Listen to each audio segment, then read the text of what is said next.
Brett, thank you. What was supposed to be a routine check mark in the presidential election turned into chaos yesterday.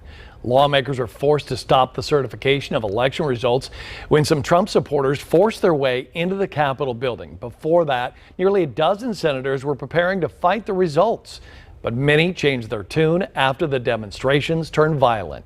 Abdul Hakim Shabazz, editor of Indy Politics, joining us now with some insight on a historic day on Capitol Hill and just an awful day on Capitol Hill. Good morning to you, Abdul. Good morning, my friend. Always good to be here. All right, let's talk about the first thing. A lot of people were wondering when the senators and the representatives went back into session, what would they do? Some changed their minds, some didn't. And for those who did, that includes Republican Senator Mike Braun. Abdul, can you hear me? Yes, I can hear you. Did you hear the last question? I can repeat it. You can repeat that last part of that question, that'd be great. Okay, this was about the reversal of some of the representatives or the senators, and we can count amongst those in terms of reversals, Indiana Senator Republican Mike Braun, correct? Yes, Mike Braun was one of several senators who changed his mind after the riots and looting and the whole 9 yards. Because while he still thinks that there should be a bipartisan commission to look at election fraud, he thought that was not the time and place to do it. And that's something I heard from a lot of folks in our congressional delegations. They just wanted to move forward, get this out the way and get everybody home.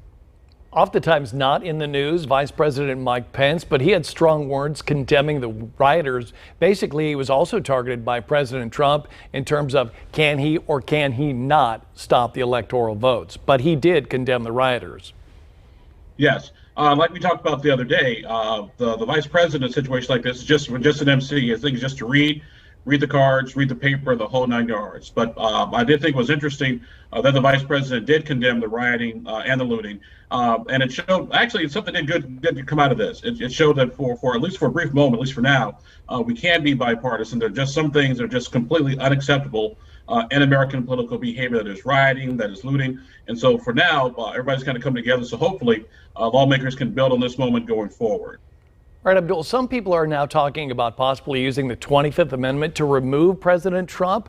Only 13 days left in his current term. So if that even would happen, how could it happen? How would it work?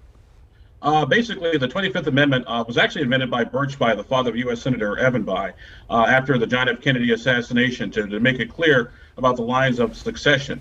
It takes a majority of the cabinet to do it, and the vice president.